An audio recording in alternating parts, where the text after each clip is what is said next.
السلام علیکم ورحمۃ اللہ وبرکاتہ۔ الحمد للہ وکفیٰ وسلام علی عبادہ الذین اصطفیٰ، اما بعد فاعوذ باللہ من الشیطان الرجیم، بسم اللہ الرحمن الرحیم۔ ان اللہ یأمر بالعدل والاحسان وایتاء ذی القربى وینہی عن الفحشاء والمنکر والبغی یعظکم لعلکم تذکرون۔ صدق اللہ العظیم۔ معزز سامعین، جو آیت میں نے اس وقت تلاوت کی ہے، یہ آیت ہر جمعے کے خطبے میں ہم لوگ عام طور پر سنتے ہیں۔ اس آیت کے متعلق حضرت عبداللہ بن مسعود رضی اللہ تعالیٰ عنہ فرماتے ہیں کہ قرآن کریم کی یہ وہ جامع آیات ہے جس میں ہر اس خیر کو بیان کر دیا گیا ہے جس کو کرنا چاہیے، اور ہر اس شر کو بیان کر دیا گیا ہے جس سے بچنا چاہیے۔ اس آیت میں 3 باتیں کرنے کی اور 3 باتوں سے رکنے کا حکم دیا گیا، اور اس آیت کے بارے میں یہ کہا جاتا ہے کہ اس پورے عالم میں اصلاح کے لیے یہ ایک ایسا نظام ہے کہ اگر اس کو فالو کر لیا جائے اور اس پر عمل کر لیا جائے تو پورے عالم کی اصلاح ہو سکتی ہے۔ اس میں 6 باتوں میں پہلی بات جس کا اس آیت میں حکم دیا گیا، ان اللہ یأمر بالعدل، عدل کا، انصاف کا حکم دیا گیا کہ تم انصاف کا معاملہ کرو، عدل کا معاملہ کرو۔ اب یہ عدل اپنے اور اللہ کے درمیان، یہ عدل اپنے اور اپنے نفس کے درمیان، اور یہ عدل اپنے اور مخلوقات کے درمیان، کہ تینوں کے درمیان میں عدل کرنا ہے۔ پہلا عدل اپنے اور اللہ کے درمیان ہے۔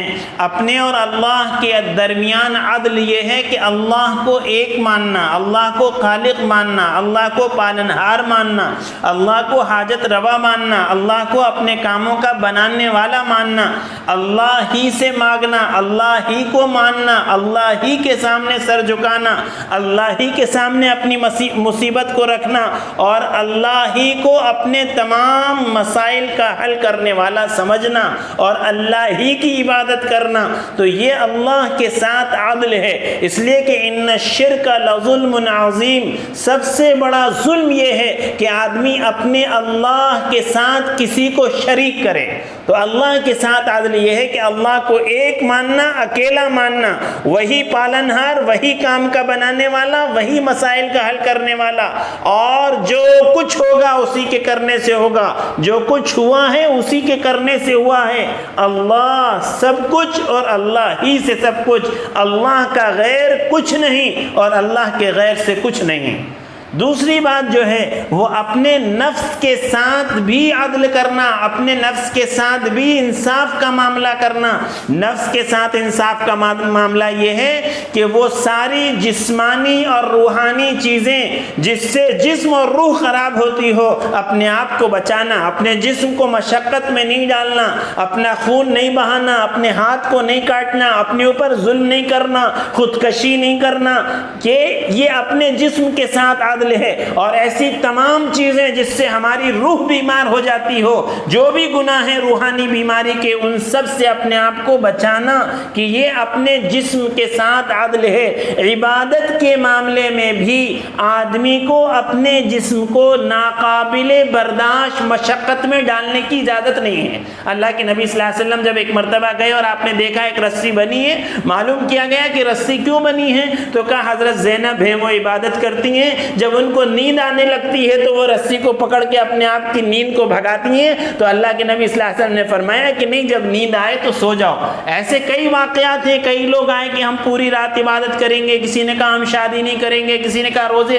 اللہ کے نبی صلی اللہ علیہ وسلم نے فرمایا نہیں، میں تم میں سب سے زیادہ اللہ سے ڈرنے والا ہوں، میں سوتا بھی ہوں اور عبادت بھی کرتا ہوں، میں روزہ رکھتا بھی ہوں اور کھاتا بھی ہوں، اور میں نے بھی شادی کر رکھی ہے۔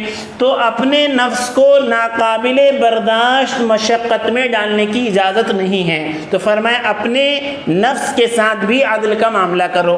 تیسری بات یہ فرمائی کہ اپنے اور مخلوق کے درمیان بھی عدل کا معاملہ کرو، انصاف کا معاملہ کرو، کہ جو مخلوق ہماری ہے چاہے وہ انسانی شکل میں ہو یا حیوانی شکل میں ہو، ان کے اوپر بھی ظلم کرنے کی اجازت نہیں ہے، ان کے ساتھ بھی جو ہے انصاف کا معاملہ اور عدل کا معاملہ کرنا ہے۔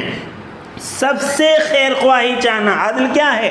ہر ایک کی خیر خواہی چاہنا، ہر ایک کی بھلائی چاہنا، کسی کو اپنی ذات سے ادنا تکلیف نہیں پہنچانا۔ اور میں دو جملے میں کہوں تو یوں کہوں گا کہ چھوٹے کے لیے باپ بن جانا، جیسے باپ شفیق ہوتا ہے ویسا، اور فرمایا بڑوں کے لیے بیٹے کی طرح بالکل مؤدب باادب بن جانا، یہ کام ہمیں کرنا ہے۔ تو یہ پہلا حکم دیا گیا عدل کا۔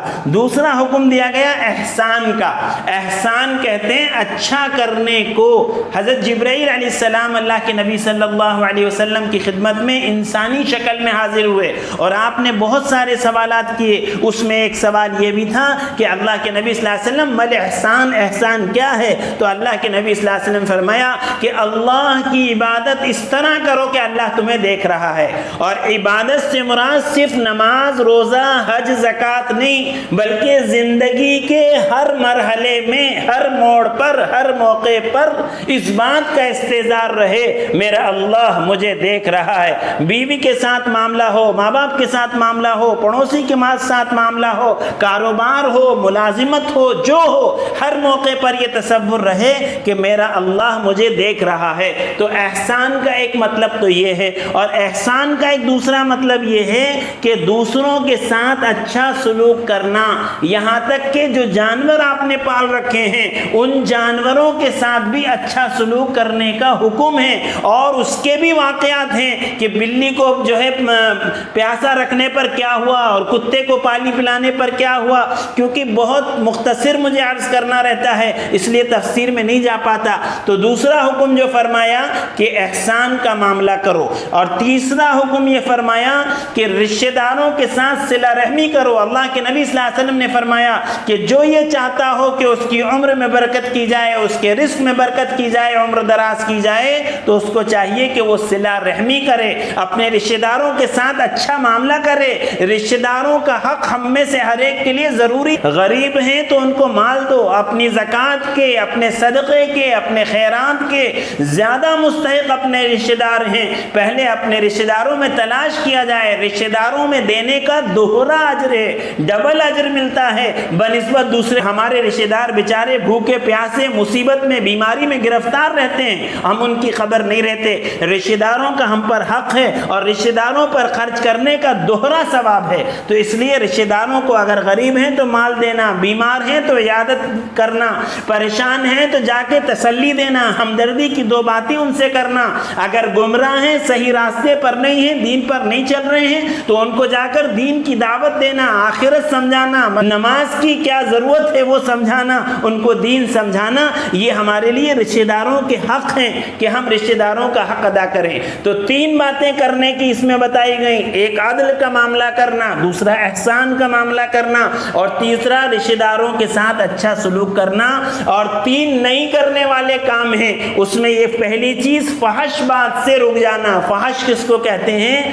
ایسی بات جو آپ کو نہیں، ہر ایک کو سمجھ میں آتی ہے کہ یہ غلط ہے، یہ بری ہے، یہ خراب ہے، یہ نہیں کرنا چاہیے۔ اللہ پاک نے یہ فطرت رکھی ہے، ہر انسان کے اندر یہ فطرت ہے، وہ کتنے ہی پاپی اور گناہ گار کیوں نہ ہو، جب وہ کوئی گناہ کرنا چاہتا ہے تو اس کا دل کھٹکتا ہے، اس کا دل اندر سے کہتا ہے کہ یہ بات غلط ہے۔ وہ الگ بات ہے کہ ایمان کی کمزوری، تقوی کا نہ ہونا، اللہ کا دھیان نہ ہونا، وہ گناہ کر بیٹھتا ہے، لیکن دل اندر سے کہتا ہے کہ میں یہ جو کر رہا ہوں یہ غلط ہے۔ تو ہر اس فحش کام سے بچنا جس کے بارے میں دل یہ کہتا ہو کہ یہ غلط ہے۔ اور پھر اس کے بعد فرمایا منکر سے بچنا۔ منکر اس کو کہتے ہیں جس کے حرام اور ناجائز ہونے پر تمام اہل حق کا اتفاق ہو کہ یہ چیز ناجائز اور حرام ہے، یہ نہیں کرنا چاہیے، ایسے کاموں سے ہمیں بچنا۔ اور اس کے بعد چھٹی بات جو فرمائی کہ والبغی، بغاوت نہیں کرنا، سرکشی نہیں کرنا، حد سے زیادہ گزر نہیں جانا، اور سب سے بڑی بغاوت جو ہے وہ ظلم ہے۔ ظلم کو اللہ پسند نہیں کرتے، ظالم پر اللہ کی لعنت ہوتی ہے، ظالم کو اللہ ہدایت نہیں دیتے، اور جہاں ظلم عام ہوتا ہے وہ اللہ کا عذاب نازل ہو جاتا ہے۔ اللہ کے پاس دیر ہے، اندھیر نہیں ہے۔ ظالموں کا انجام اٹھا کر دیکھ لیجئے، پوری تاریخ اٹھا کر پڑھ لیجئے، فرعون کا کیا ہوا، قارون کا کیا ہوا، نمرود کا کیا ہوا، مشرکین کا کیا، جس نے بھی ظلم کیا ہے اللہ پاک اس کو مٹا کر رہیں گے۔ ظلم کے سوا کوئی گناہ ایسا نہیں ہے جس کا بدلہ اور عذاب جلد دیا جاتا ہو۔ تو یہ عالم اسلام کی اصلاح کے لیے جس معاشرے میں، جس خاندان میں، جس سوسائٹی میں، جس علاقے میں یہ 6 باتیں پیدا ہو جائیں گی، 3 کرنے کی، 3 نہ کرنے کی، تو انشاءاللہ زندگیوں میں انقلاب برپا ہوگا اور معاشرہ جنت نما بن جائے گا۔ اللہ تعالیٰ سے دعا ہے اللہ تعالیٰ کہی ہوئی باتوں پر عمل کی توفیق عطا فرمائے۔ وآخر الدعوانا الحمد للہ رب العالمین۔